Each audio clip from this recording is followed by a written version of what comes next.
প্রিয় দর্শক সবাইকে আমন্ত্রণ জানাচ্ছি আরটিভির নিয়মিত স্বাস্থ্য বিষয়ক আয়োজন মেডি ক্যাফে পাওয়ার্ড বাই নেভিয়ান। সাথে আছি আমি ডাক্তার অর্থি জোকরিফ। রক্ত ক্যান্সার শব্দটি মাথায় এলে আমাদের ভিতরে এক ধরনের ভীতগ্রস্ততা কাজ করে। আমরা ধরেই নেই এটি হয়তো আমাদের জীবনের শেষ অধ্যায়। ক্লান্তি, ওজন কমে যাওয়া কিংবা নানাবিধ উপসর্গের মাধ্যমে অনেক ক্ষেত্রে এই ক্যান্সারটি প্রকাশ পেলেও অনেক ক্ষেত্রে থাকে উপসর্গবিহীন এবং বেশিরভাগ ক্ষেত্রে রোগগুলো প্রাথমিক অবস্থায় আমরা শনাক্তকরণ করতে পারি না এবং একটা সময় পর্যন্ত ধরে নেওয়া হতো রক্ত ক্যান্সার মানেই হয়তোবা জীবন শেষ হয়ে গেল। তবে জীবনযাপনে নানা ধরনের পরিবর্তন কিংবা অত্যাধুনিক চিকিৎসা পদ্ধতির বদৌলতে আমরা চাইলেই রক্তরোগ ক্যান্সারকে সহজেই নিয়ন্ত্রণ করতে পারি। প্রিয় দর্শক, প্রত্যেক বছর লক্ষ লক্ষ ব্যক্তি শুধুমাত্র রক্তরোগ ক্যান্সারে আক্রান্ত হচ্ছে এবং অনেকেই সঠিক চিকিৎসার অভাবে মৃত্যুবরণ করছে। আপনি কি করে সচেতন হবেন? কখন বুঝবেন আপনার রক্তে কোনো ক্যান্সার হয়েছে কিনা? এবং এক্ষেত্রে সর্বাধুনিক চিকিৎসা পদ্ধতির সুবিধাগুলোই বা কী রয়েছে আমাদের দেশে? আজ কথা বলবো এই প্রত্যেকটি বিষয় নিয়ে এবং আলোচনা করবার জন্য স্টুডিওতে আমাদের সাথে উপস্থিত আছেন ডাক্তার মাফরুহা আক্তার রুমানা, যিনি সহযোগী অধ্যাপক হেমাটোলজি বিভাগ, ঢাকা মেডিকেল কলেজ ও হাসপাতাল। ম্যাম, স্বাগত আমাদের আজকের আয়োজনে। ধন্যবাদ আপনাকে এবং আরটিভিকে। আপনাকেও ধন্যবাদ। রক্ত ক্যান্সার নিয়ে আজ কথা বলবো এবং খুব প্রাসঙ্গিক একটি আলোচনা। শুরুতে জানতে চাই যে রক্ত ক্যান্সার আসলে কি ধরনের রোগ এবং আক্রান্তের ঝুঁকিতে কারা থাকে? জি ধন্যবাদ। আসলে রক্তের ক্যান্সার তো খুব মারাত্মক একটি রোগ। আমরা রক্তের ক্যান্সার রক্তর ভেতর থেকে যে বোন ম্যারো যেটি থেকে রক্ত উৎপন্ন হয় সেখান থেকে আসলে রক্তের ক্যান্সারের উৎপত্তি হয়। তো এখানে খুব গুরুত্বপূর্ণ হচ্ছে যে ক্যান্সারটি কি অ্যাকিউট নাকি ক্রনিক। অর্থাৎ কিছু কিছু ক্যান্সার আছে যেমন খুব দ্রুত ডেভেলপ করে, কয়েক সপ্তাহের মধ্যে বা এক সপ্তাহের মধ্যেও ডেভেলপ করতে পারে। সেটিকে আমরা সাধারণত অ্যাকিউট ব্লাড লিউকেমিয়া বলে থাকি। ব্লাড ক্যান্সারে এটি দুটি ধরন আছে, অ্যাকিউট মাইলয়েড এবং অ্যাকিউট লিম্ফোব্লাস্টিক লিউকেমিয়া। এটা ছাড়া আরও কিছু ধরনের ব্লাড ক্যান্সার আছে, যেমন chronic myeloid leukaemia, chronic lymphocytic leukaemia. এগুলো কিন্তু দীর্ঘদিন ধরে আসলে শরীর ভেতরে ডেভেলপ করে এবং অনেক সময় লক্ষণও থাকে না। তো এইটি আসলে গুরুত্বপূর্ণ এই জন্য যে রুটিন মনিটরিংয়ের সময় অনেক সময় দেখা যায়, রুটিন চেক আপের সময় ক্রনিক মাইলয়েড লিউকেমিয়া বা ক্রনিক লিম্ফোসাইটিক লিউকেমিয়া, যেটিকে আমরা সিএলএল বলে থাকি, বা মাইলয়েড লিউকেমিয়া সিএমএল বলে থাকি, এগুলো সাধারণত রুটিন চেক আপে ধরা পড়ে। তো এইগুলোর চিকিৎসা করলে রোগী কিন্তু একদমই সুস্থ হয়ে যায়। তো সেই জায়গা থেকে আসলে ক্রনিক লিউকেমিয়াগুলো অনেকটা ক্ষেত্রেই সুস্থ স্বাভাবিক মানুষের মতনই আসলে জীবনযাপন করা যায়। নিশ্চয়ই, কিন্তু একটু জানতে চাই যে প্রাথমিক অবস্থায় বোঝার কোনো উপায় রয়েছে কিনা? কিভাবে একজন ব্যক্তি বুঝবেন তিনি আসলে রক্তরোগ ক্যান্সারে আক্রান্ত হয়েছে কিনা, এবং এই ক্ষেত্রে পারিবারিক হিস্ট্রি থাকাটা কতটুকু জরুরি, বংশগত রোগ কতটুকু? আচ্ছা, এখানে আসলে রক্তের ক্যান্সার যখন আমরা বলি তখন এই অ্যাকিউট লিউকেমিয়া, ক্রনিক লিউকেমিয়া এর পাশাপাশি লিম্ফোমা নামেও একটি রোগ আছে, মাল্টিপল মায়োলোমা, এগুলো সবই কিন্তু আসলে মোট কথায় ব্লাড ক্যান্সারের মধ্যেই পড়ে। এর মধ্যে সাধারণত ফ্যামিলিয়াল অ্যাসোসিয়েশন যেটি আপনি বললেন, অর্থাৎ পরিবার থেকে যে রোগ, ইনহেরিটেড ডিজিজ যেগুলো, এর মধ্যে কোনোটি না। তবে লিম্ফোমার, বিশেষত লো গ্রেড লিম্ফোমা, সেখানে কিছু ফ্যামিলিয়াল অ্যাসোসিয়েশন প্রুভেন আছে। আচ্ছা, কিন্তু তার মানে এই না যে বাবা মার থাকলে সন্তানের হবেই বা এক ভাই বোনের থাকলে আরেকজনের হবে, ঠিক এরকম না। সব ক্ষেত্রে বিষয়টি তেমন নয়। এটা ডিপেন্ড করে আসলে কোন ধরনের ক্যান্সারে আক্রান্ত হয়েছে, কোন ধরনের ক্যান্সারে আক্রান্ত হয়েছে। উপসর্গগুলো কি সবসময় বোঝা যায় এবং বোঝার উপায় কি? যেমন আজকে যেমন আমাদের কথা বলার টপিক হচ্ছে, আপনি জানেন, আমাকে বলেছেন ক্রনিক মাইলয়েড লিউকেমিয়া। আমরা যদি স্পেসিফিক্যালি এই ডিজিজটার কথাই বলি, এই লিউকেমিয়ার তেমন কোনো লক্ষণই থাকে না। আচ্ছা, যেটি রুটিন চেক আপে অনেক সময় ধরা পড়ে, ব্লাড চেক আপে, যে তার শ্বেত রক্তকণিকা অনেক বেড়ে গেছে, তার সামান্য রক্তশূন্যতা, এবং এখানে রক্তের যে সিবিসি খুব রুটিন টেস্ট যেটি, এবং পেরিফেরাল ব্লাড ফিল্ম, এটি করলেই সাধারণত বোঝা যায় যে কোনো রোগীর ক্রনিক মাইলয়েড লিউকেমিয়া আছে কিনা। তবে এর পাশাপাশি রোগীর কিছু কিছু লক্ষণ থাকতে পারে, যেমন ক্ষুধামন্দা হতে পারে, তার ওয়েট কমে যাচ্ছে বা ওয়েট লুজ করছে, এরকম হতে পারে। খাওয়ার পর তার পেট ভারী হয়ে যাচ্ছে বা পেটের বাম দিকে একটি চাকা বোধ করছে, এ ধরনের সমস্যা নিয়ে আসতে পারে সাধারণত। তো কারো কারো একটু জ্বর হতে পারে, তো এই ধরনের এমন কোনো লক্ষণ আসলে এখানে থাকে না যে স্পেসিফিক্যালি যেটাকে আমরা ডায়াগনোসিস করা সম্ভব। তবে সাধারণত আমরা যদি পেটের বাম পাশে স্প্লিন যেটি আমরা বলে থাকি, স্প্লেনোমেগালি নিয়ে যে সমস্ত রোগীরা আসেন, তাদের অন্যান্য অনেক কারণেও স্প্লিন বড় হতে পারে, কিন্তু আমাদের দেশে একটি ইম্পর্টেন্ট ব্লাড ক্যান্সার হচ্ছে এই ক্রনিক মাইলয়েড লিউকেমিয়া। আচ্ছা, ক্রনিক মাইলয়েড লিউকেমিয়া আক্রান্তের কোনো সুনির্দিষ্ট কারণ রয়েছে কিনা, নাকি হুট করে যে কোনো ব্যক্তি আক্রান্ত হয়ে যেতে পারে? জি, আপনি ঠিকই বলেছেন। এটির সুনির্দিষ্ট কারণ বলতে গেলে কেমিক্যাল এক্সপোজার, কিছু রেডিয়েশন হ্যাজার্ড, যেমন জাপানে যখন হিরোশিমা এবং নাগাসাকিতে যে অ্যাটম বম্ব এক্সপ্লোশন হয়েছিল, তারপর কিন্তু সেখানে সিএমএল এবং অ্যাকিউট লিউকেমিয়া দুটিরই হার অনেক বেড়ে গিয়েছিল। কারণ রেডিয়েশন হ্যাজার্ড একটি প্রুভেন এবং জানা যে এ ধরনের হ্যাজার্ডের সাথে যদি এক্সপোজার হয় তাহলে অনেক সময় হতে পারে। এর পাশাপাশি আসলে খাবার বা এটার সাথে সরাসরি কোনো সম্পৃক্ততা নেই, তবে অন্যান্য দেশের চেয়ে অন্যান্য দেশে যেমন উন্নত দেশগুলোতে সিএমএল একটি এল্ডারলি ডিজিজ ধরা হয়, যে অ্যাডাল্ট এবং এল্ডারলি পেশেন্টদেরকে হয়। আমাদের দেশে কিন্তু আমরা দেখছি যে বেশ ইয়াং গ্রুপ অফ পেশেন্ট এই সিএমএল-এ আক্রান্ত হচ্ছে। অর্থাৎ তাদের নিশ্চয়ই কোনো ফুড হ্যাবিট, যেটি পোলট্রি ফিডে আমরা বলবো যে অনেক সময় হেভি মেটালস ইউজ করা হয়, এগুলো অনেক সময় কার্সিনোজেনিক বা ক্যান্সারের জন্য দায়ী হতে পারে। আবার হেলদি লাইফস্টাইল, এগুলো সব কিছুর সাথে আসলে হয়তো ক্যান্সারের একটি অ্যাসোসিয়েশন আছে, যেটি এখনও স্বতঃসিদ্ধভাবে প্রমাণিত নয়। যেমনটি করে আমি বললাম যে অ্যাটম বম্ব বা যেগুলো কিছু কেমিক্যাল আছে যেগুলোর সাথে সরাসরি এক্সপ্লোশনের সাথে যুক্ত। তো এই ধরনের কিছু সমস্যা থাকতে পারে, যে কারণে আমরা বেশ ইয়াঙ্গার এজ গ্রুপটাতে এখন সিএমএল পাচ্ছি। 15, 16, 18 বছর, 20 বছর, এই গ্রুপ বিলো 40 অনেক পেশেন্ট আমাদের সিএমএল এর। আমরা কোনো ডেটা বের করতে পেরেছি কিনা যে কি পরিমাণ ব্যক্তি প্রতি বছর ক্রনিক মাইলয়েড লিউকেমিয়াতে আক্রান্ত হচ্ছে? আসলে এটি অত্যন্ত গুরুত্বপূর্ণ, কিন্তু আমাদের দেশে সরকারিভাবে আসলে কোনো ক্যান্সার রেজিস্ট্রি সেটা নাই, যেটা আর কি সেন্ট্রালি ইট শুড বি, যে যদি থাকে যে এই দেশে কতগুলো পেশেন্ট ব্লাড ক্যান্সারে বছরে আক্রান্ত হচ্ছে, তার মধ্যে কেমন আছে সিএমএল, তার মধ্যে কেমন অ্যাকিউট মাইলয়েড লিউকেমিয়া বা কেমন নন হজকিন লিম্ফোমা, মাইলোমা, এ ধরনের আসলে যেটিকে আমরা ডেটাবেস বলে থাকি, এরকম কোনো ডেটাবেস নেই। তবে ধারণা করা হয় যে সিএমএল ইজ নট আনকমন।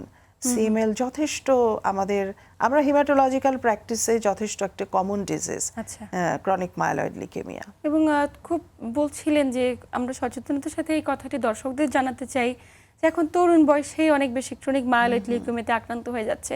আমি টার্মটা বারবার এই কারণে বলছি কারণ দর্শক এই টার্মটার সঙ্গে পরিচিত নয়। দর্শক শুধু বোঝে যে রক্ত ক্যান্সার হয়েছে, রক্তরোগ ক্যান্সার।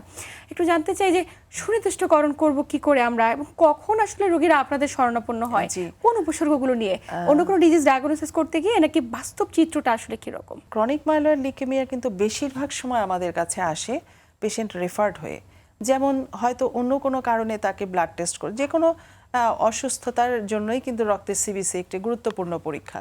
হয়তো তার জ্বর ছিল, অথবা তার কোনো অপারেশন হবে, অথবা তার রুটিন চেক আপ, এর জন্য তাকে পরীক্ষা নিরীক্ষা করতে গিয়ে দেখা গেলো ডাব্লিউবিসি কাউন্ট অনেক বেশি, তখন আমাদের কাছে রোগীদের পাঠানো হয় এবং আমরা পরীক্ষা নিরীক্ষা করে দেখলাম যে এটা সিএমএল। এই সিচুয়েশনটাই বেশি হয়। আর রোগীরা তো নিজে থেকে আসলে রক্ত পরীক্ষা করতে যান না সাধারণত।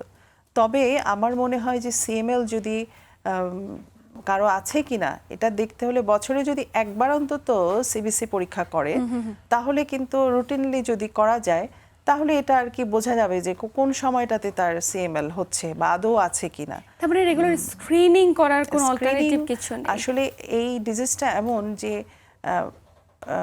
যেমন থ্যালাসেমিয়াতে একটা স্ক্রিনিং প্রোগ্রাম আছে, কিন্তু এটি কিন্তু ম্যাস স্ক্রিনিং এর মধ্যে পড়ে না। তবে বছরে একবার সিবিসি করলে আমার মনে হয়, যেহেতু এটা স্লো গ্রোয়িং মানে ক্যান্সার, তো 1 বছরের মধ্যে যদি ডেভেলপ না করে তারপর পরের বছর আবার সে সিবিসি করতে পারে। আর কিছু লক্ষণ যেটি আমি বললাম, এগুলো থাকলে তো অবশ্যই করতে হবে, যেমন ক্ষুধামন্দা, পেটের বাম পাশে স্প্লিন বড় হয়ে যাচ্ছে বা চাকা হয়ে যাচ্ছে, অথবা রিয়েলি কোনো রোগীর লিম্ফ দিয়ে শুরু হতে পারে, লিম্ফ বড় হয়ে যাচ্ছে। তো এই ধরনের ক্ষেত্রে সাধারণত আমরা একটা সিবিসি করতে দিই। সিবিসি দেখে আসলে ডায়াগনোসিস করা সম্ভব। এরপরে কনফার্মেটরি আর কোনো টেস্ট রয়েছে কিনা, এবং আরো বিস্তারিত জানবো যে ইনভেস্টিগেশনগুলোর পাশাপাশি আরো কোনো বিশেষ বিষয়কে গুরুত্ব দেন কিনা জি, হিস্ট্রি জি। নেবার ক্ষেত্রে? অবশ্যই। তবে সময় হয়েছে একটু ছোট্ট বিরতি নেবার। জি। প্রিয় দর্শক, আপনারা দেখছেন RTV নিয়মিত স্বাস্থ্য বিষয়ক আয়োজন মেডিক্যাফে পাওয়ার্ড বাই নেভিয়ান। আয়োজনের এই পর্যায়ে নিচ্ছি ছোট্ট একটি বিরতি, সাথেই থাকুন। প্রিয় দর্শক, বিরতির পর আবারও সবাইকে স্বাগত জানাচ্ছি RTV নিয়মিত স্বাস্থ্য বিষয়ক আয়োজন মেডিক্যাফে পাওয়ার্ড বাই নেভিয়ান। সাথে আছি আমি ডাক্তার অর্থি জোকরিফ এবং আমার সাথে আছেন ডাক্তার মাফরুহা আক্তার রুবানা। ম্যাম, বিরতির পর আবারও স্বাগত আমাদের আজকের আয়োজনে। বিরতির আগে যেমনটি বলছিলাম যে একটি সিবিসি প্রত্যেক বছরের স্ক্রিনিং টেস্টের মাধ্যমে কোনো ডিজিজ হয়ে গেছে কিনা মানে এই রোগ থেকে শনাক্তকরণের ক্ষেত্রে খুব কার্যকর, যেহেতু অনেক ক্ষেত্রে এটি উপসর্গ কিংবা লক্ষণবিহীন। পাশাপাশি আসলে কনফার্মেটরি টেস্ট কোন জি। জিনিসটা আপনারা করার পরামর্শ দিয়ে থাকেন এবং এক্ষেত্রে হিস্ট্রি নেওয়াটা কতটুকু জরুরি? আমরা তো ইতিহাস দিয়েই শুরু করি। রোগীর ইতিহাস এত গুরুত্বপূর্ণ যে কোনো টেস্টের জন্য। আমার মনে হয় যে রোগীর ইতিহাস দিয়ে আসলে কোন টেস্ট করতে হবে, সেটি কোন দিকে আমরা আগাবো, সেটি গুরুত্বপূর্ণ। তো ইতিহাসে আমরা নেই যেটি বলছিলাম, লক্ষণগুলো আছে কিনা বা অন্য কোনো ডিজিজ আছে কিনা বা তার কোনো অ্যাকিউট কন্ডিশন আছে কিনা, সেগুলো আমরা হিস্ট্রিতে নিয়ে থাকি। তো কনফার্মেটরি ডায়াগনোসিস আসলে এখানে যে রক্তের একটি মিউটেশন ঘটে, এখানে প্রোজেনিটার সেলের ভেতরে যে সেল থেকে আমাদের রক্ত উৎপন্ন হয়, শ্বেতকণিকা উৎপন্ন হয়, সেখানে একটি মিউটেশন হয় এবং মিউটেশনটির নাম হচ্ছে, ফলে একটি ক্রোমোজোম যেটি তৈরি হয় তার নাম হচ্ছে ফিলাডেলফিয়া ক্রোমোজোম। অর্থাৎ ক্রোমোজোম 9 এবং 22-এর মধ্যে একটি ওলটপালট হয় এবং এখানে আমরা বলি রেসিপ্রোকাল ট্রান্সলোকেশন, এবং সেই জন্য একটি বিশেষ প্রোটিন তৈরি হয় যেটিকে আমরা বলে থাকি BCR-ABL ফিউশন জিন প্রোটিনটা তৈরি করে। তো এই যে একটা অ্যাবনর্মাল প্রোটিন তৈরি হলো, এর ফলে শ্বেতকণিকার যেখানে স্বাভাবিক গ্রোথ থাকার কথা, তখন তারা অ্যাবনর্মালি প্রলিফারেট করতে পারে বা বাড়তে থাকে, এবং বাড়তে বাড়তে এমন বেশি পর্যায়ে বাড়ে যে আমাদের নর্মাল স্বাভাবিক শ্বেতকণিকার হার থাকে বডিতে 4 থেকে 11,000 পার মাইক্রোলিটার। তো সেখানে এটি হয়ে যায় লক্ষাধিক হয়ে যায়, কখনো কখনো 3, 4, 5 লাখ পর্যন্ত হয়ে যায়, এবং রক্তটা অনেক ঘন হয়ে যায়। রোগীর অনেক সময় মাথা ব্যথা হতে পারে। রোগীর এই যত রক্তের কাউন্ট বাড়তে থাকে তার সিমটমগুলো সেরকম থাকে। অনেক সময় প্লেটলেট কাউন্ট অনেক বেড়ে যায়, তো অনেক সময় থ্রম্বোসিস নিয়েও আসতে পারে পেশেন্ট। হ্যাঁ, এই ধরনের স্ট্রোক নিয়েও আসতে পারে পেশেন্ট, এবং এই জাতীয় যে অ্যাকিউট কন্ডিশন আছে কিনা সেটাও দেখতে হয়। আর কনফার্মেটরি করার জন্য যেটা বললাম যে ফিলাডেলফিয়া ক্রোমোজোম দেখার উপায় আছে, ক্রোমোজোম স্টাডি করে, এবং যেটিকে আমরা কনভেনশনাল সাইটোজেনেটিক বলে থাকি। এর পাশাপাশি PCR এর মাধ্যমে দেখা যায়, এবং ফিশ স্টাডিজ একটা আছে, সেটা দিয়েও দেখা যায় যে এই ট্রান্সলোকেশন বা বিশেষ মিউটেশনটি আছে কিনা, যেটি CML এর জন্য খুবই গুরুত্বপূর্ণ, শুধু ডায়াগনোসিসের জন্য নয়, ট্রিটমেন্ট দেওয়ার জন্য। আচ্ছা আচ্ছা। কারণ ট্রিটমেন্ট পারপাজে CML হচ্ছে এমন একটি রোগ যেটি পৃথিবীর ক্যান্সারের ইতিহাসকে পাল্টে দিয়েছে। বাহ। কারণ এটি খুব বেশি আগের কথা না, আমাদের 1998 সাল বা এই 2000 সালের জাস্ট শুরুর দিকের আবিষ্কার হওয়া এই ঔষধ, এটি হচ্ছে ক্যান্সারের প্রথম টার্গেটেড ট্রিটমেন্ট, যাকে ফার্স্ট ড্রাগ বলা হয়। যেই ড্রাগের জন্য আসলে ক্যান্সারের আমরা বলি যে ইতিহাসটা বদলে গেছে। CML এর রোগী আগে অন্যান্য যে সমস্ত ঔষধ নিত তাদের অনেক টক্সিসিটি ছিল এবং রোগটা অ্যাডভান্স পর্যায়ে চলে যেত। বলে রাখা ভালো যে CML এর দুটো স্টেজ আছে, একটি ক্রনিক ফেজ, একটি অ্যাডভান্স স্টেজ। খুব দ্রুতই দেখা গেছে যে পেশেন্টরা অ্যাডভান্স স্টেজে চলে যেত। তো সেই দিক থেকে CML এর এই টার্গেটেড ট্রিটমেন্ট আসার পরে দিস ওয়াজ অ্যাকচুয়ালি রেভলিউশনারি একটা চেঞ্জ আসে, যে CML এর রোগী কিন্তু আর CML এর জন্য মারা যাচ্ছে না, অর্থাৎ তাদের এই ওষুধ খেয়ে অসুখটাকে একদম কন্ট্রোল করার সক্ষমতা আছে এই ওষুধে। তো এটি খুব গুরুত্বপূর্ণ, এবং সময়ের পরিবর্তনে এই ওষুধেরই আরও বিভিন্ন রকমের, যেটিকে আমরা বলে থাকি টাইরোসিন কাইনেজ ইনহিবিটর, TKI। এই TKI শুরু হয়েছিল ইমাটিনিব দিয়ে, এবং এটি ছিল ফার্স্ট জেনারেশন TKI। এরপরে আরও থার্ড জেনারেশন পর্যন্ত TKI এসছে, এবং তারপরে আরও নোভেল এজেন্ট এসছে। তো এগুলোতে কিন্তু এই CML এর রোগী এখন আর CML এর কারণে কিন্তু মারা যায় না, যদি না রোগীরা ঠিক মতন ওষুধ খায়। আচ্ছা, তার মানে এই যে ওষুধ খাওয়ার একটি গুরুত্বপূর্ণ ভূমিকা রয়েছে। আমরা তো জানি যে কোনো ধরনের ক্যান্সার মানে কেমোথেরাপি, রেডিওথেরাপি এবং টার্গেটেড থেরাপি, ইমিউন থেরাপি, নানা ধরনের থেরাপির একটি ভূমিকা থাকে। কিন্তু এই এই মানে ক্রনিক মায়েলোইড লিউকেমিয়ার ক্ষেত্রে কতটুকু ভূমিকা রয়েছে অন্যান্য কেমোথেরাপিগুলোর? হ্যাঁ, যেমন আমি যেটা বললাম 1990s আগে যেহেতু টিকেআই ছিল না তখন কিন্তু কেমোথেরাপি এবং অ্যালোজেনিক বোন ম্যারো ট্রান্সপ্লান্টেশন এটিই ছিল একমাত্র চিকিৎসা। আচ্ছা। যে বোন ম্যারো ট্রান্সপ্লান্টেশন এখনো আছে, কিন্তু টিকেআই আসার পরে আসলে বোন ম্যারো ট্রান্সপ্লান্টেশনের করার হার এখন অনেকটাই কমে গেছে। যে সমস্ত রোগী ক্রনিক ফেজে আসে তাদের আমরা ওষুধ দিয়ে মনিটরিং করি। আচ্ছা। মনিটরিংটা খুব গুরুত্বপূর্ণ, কারণ নির্দিষ্ট সময় পর পর রোগীকে ফলো আপ করতে হয় যে তার ওষুধ ঠিক মতন কাজ করছে কিনা। ওষুধের কোনো পার্শ্ব প্রতিক্রিয়া রয়েছে কিনা অনেকের প্রশ্ন থাকে। জি আছে। তো মনিটরিং এ আমাদেরকে এটাও দেখতে হয় যে ওষুধ ঠিক মতো কাজ করছে কিনা, কোনো পার্শ্ব প্রতিক্রিয়া হচ্ছে কিনা, এবং ওষুধটা পরিবর্তন করতে হবে কিনা। হ্যাঁ, এই ধরনের বিষয়গুলো থাকে ফলো আপে। এবং আমরা অনেক সময় বলে থাকি যে রোগী অ্যাডভান্স স্টেজে যাচ্ছে কিনা এই ওষুধের পরেও, তার মানে এই ওষুধ কাজ করছে না, তখন তাকে দ্বিতীয় ওষুধে সেকেন্ড জেনারেশন বা থার্ড জেনারেশনে সুইচ করতে হচ্ছে। তো ওষুধের পার্শ্ব প্রতিক্রিয়া বলতে গেলে আমাদের জেনারেশন ওয়াইজ এক একটা ওষুধের এক এক রকমের পার্শ্ব প্রতিক্রিয়া আছে। যেমন ইমাটিনিবের পার্শ্ব প্রতিক্রিয়া আছে, অনেক সময় শরীরে র্যাশ দেখা দিতে পারে। এফিউশন যেটা আমরা বলি, পায়ে পানি আসা বা বুকের ভেতরে প্লুরাল এফিউশন হতে পারে, এই ধরনের পার্শ্ব প্রতিক্রিয়া নিয়ে আসতে পারে। ক্ষুধামন্দ, অনেক সময় ওষুধ খাওয়ার পরেও রোগীদের একটু নজিয়া, ভমিটিং এটা হতে পারে। আর বড় ধরনের সাইড ইফেক্ট বলতে খুব বড় ধরনের সাইড ইফেক্ট আমরা ইউজুয়ালি এনকাউন্টার করি না। আচ্ছা। তবে নিলোটিনিব যেটি আছে, যেমন বাংলাদেশে আবার সব ধরনের ওষুধ আছে। আসার ব্যাপার হচ্ছে যে সব ধরনের টিকেআই বাংলাদেশে আছে। যেমন আপনার imatinib first generation, second generation nilotinib, তারপর থার্ড জেনারেশনের যে পোনাটিনিব, সবগুলো ওষুধে কিন্তু বাংলাদেশে এটা আমাদের জন্য অনেক বড় একটি সফলতা। হ্যাঁ। কিন্তু একটি প্রশ্ন এই ক্ষেত্রে রাখতে চাই, একদম শেষ প্রান্তে আছি। প্রশ্নটি হলো যে কেন আমাদের দেশের উপর ক্যান্সার চিকিৎসার ক্ষেত্রে এখনো রোগীরা ভরসা করতে পারে না? উন্নত চিকিৎসার জন্য দেশের বাইরে যায়, আমাদের আসলে অপারগতা কোথায়, একটি প্রশ্ন। এবং শেষ প্রশ্ন আপনার কাছে আরেকটি দিয়ে শেষ করতে চাই যে আমাদের দেশের চিকিৎসা ব্যবস্থা আমরা কতটুকু উন্নত হতে পেরেছি এবং আসলে রোগীদের উদ্দেশ্যে আপনার পরামর্শ কি থাকবে? আপনি তো অনেক ব্রড কোয়েশ্চেন করেছেন। আসলে এটি একটা বিশাল এরা যে কেন রোগীরা দেশের বাইরে যাচ্ছে, এটা মাল্টিফ্যাক্টরিয়াল। আবার রোগীদের আস্থার জায়গাতেও কিছু ব্যাপার আছে। হয়তো তারা আস্থা পাচ্ছে না কোনো চিকিৎসকের কাছে বা কোনো ইনস্টিটিউশনে যাওয়ার পরে। তো এটা আসলে জেনারেলাইজডভাবে আমি বলতে চাই না, কারণ এটি রোগীরা আমাদের কাছে যখন আসে তখন একটা যখন মারাত্মক রোগ নিয়ে আসে, অনেক রোগী আছে তাদের পার্সোনাল চয়েসে তারা দেশের বাইরে যেতে চান। নিশ্চয়ই। তারা যে আস্থাহীনতা তা নয়, এখানে অনেকগুলো বিষয় কাজ করে। যেমন সবচেয়ে বেশি কাজ করে যেটি আমি দেখি, রোগীর আত্মীয় স্বজনের চাপ, যেটা আমরা পিয়ার প্রেশার বলে থাকি। তো এই যে একটা বাইরের লোকজনের একটা যে পিয়ার প্রেশার, যে আপনার মা বা বাবা অসুস্থ, আপনি দেশেই চিকিৎসা করাবেন,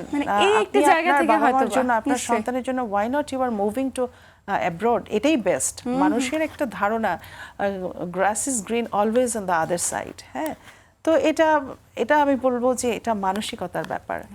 তো এটি আমাদের দেশে আরেকটা জিনিস হয় যে আমাদের যে এত ভালো ট্রিটমেন্ট হচ্ছে, এগুলো আসলে মিডিয়াতে কম আসে। যেমন আমরা অনেক ক্রিটিক্যাল কেস আমরা ডিল করি, এই ক্রিটিক্যাল কেস ভালো হচ্ছে, রোগীরা সুস্থ হচ্ছে। সিএমএল এর রোগীরা যেমন আমাদের কাছে যখন আসে, আমার যারা দর্শক দেখছেন নিশ্চয়ই আমার এবং আমাদের মতন চিকিৎসকের কাছে যারা সিএমএল এর ট্রিটমেন্ট নিয়েছেন, তারা অনেকে দেশের বাইরে গেছেন জাস্ট টু ভ্যালিডেট, যে দেখতে যে আসলে চিকিৎসাটা ঠিকমতো চলছে কিনা। তো when they come back বলে যে ম্যাডাম একই ওষুধ দিয়েছেন এবং একইভাবে চালাতে বলেছেন। তো এটি আমি অনেক সময় বলি যে আপনারা মানসিক সান্ত্বনার জন্য যদি যেতে চান, আপনারা কেউ তো আপনাদের নিষেধ করবে না। নিশ্চয়ই। কিন্তু এই জায়গাটাতে অবশ্যই আমরা গর্বের সাথে বলতে চাই যে আপনাদের হাত ধরে চিকিৎসা ব্যবস্থা অনেক সাফল্যের দ্বারপ্রান্তে। আমি এইখানে আমরা আন্তরিক ধন্যবাদ, কৃতজ্ঞতা জ্ঞাপন করছি। সাফল্যটা আমাদের না বলে আমি বলতে চাই যে এই যে ফার্মাসিউটিক্যাল কোম্পানি তারা যে একদমই। বাংলাদেশে ইনভেস্টমেন্ট করে all the drugs R available, এটা না থাকলে কি হতো, আমরা কি লিখতে পারতাম? নিশ্চয়ই তাই। কারণ সিএমএল এর ঔষধ লেখার জন্য প্রাথমিকভাবে গাইডলাইনে বলা আছে দেশে কোন ওষুধটা অ্যাভেলেবল আছে, সেটি কিন্তু নিশ্চয়ই এই সেটার জায়গাটাতে যেমন ভিত্তিতে ভূমিকা দিতে রয়েছে হবে। চিকিৎসকের, একই সাথে ফার্মাসিউটিক্যালস কোম্পানিগুলোর, এবং একই জি। সঙ্গে দেশের প্রত্যেকটা মানুষকে সচেতন হওয়া প্রয়োজন, আমাদের যেন আর্লি দেশে স্টেজে সচেতন হতে পারে diagnostic- একদম শেষ প্রান্তে ম্যাম। সচেতন আসলে ক্যান্সারের প্রিভেনশনের জন্য লাইফস্টাইলটা মনে হয় খুবই ইম্পর্ট্যান্ট। আপনি ব্যালেন্স ডায়েট খাবেন, আপনি 7 থেকে 8 ঘন্টা ঘুমাবেন, অবশ্যই 1.5 ঘন্টার মতন এক্সারসাইজ করার চেষ্টা করবেন, শরীরটাকে মুভিং অন রাখতে হবে। নিশ্চয়ই এই জায়গাটা আমার মনে প্রত্যেকে হয় হয়তো এই সচেতন হলে জায়গাতেই- সুস্থ থাকতে পারবে। আপনাকে আন্তরিক ধন্যবাদ ধন্যবাদ। গুরুত্বপূর্ণ তথ্য এবং পরামর্শের মাধ্যমে দর্শকদের উপকৃত করবার জন্য। Thank you. প্রিয় দর্শক, এই ছিল RTV নিয়মিত স্বাস্থ্য বিষয়ক আয়োজন মেডিক্যাফে পাওয়ার্ড বাই নেভিয়ান। এতক্ষণ সাথে থাকার জন্য সবাইকে আন্তরিক ধন্যবাদ। সবাই ভালো থাকুন, সুস্থ থাকুন এবং RTVর সাথেই থাকুন।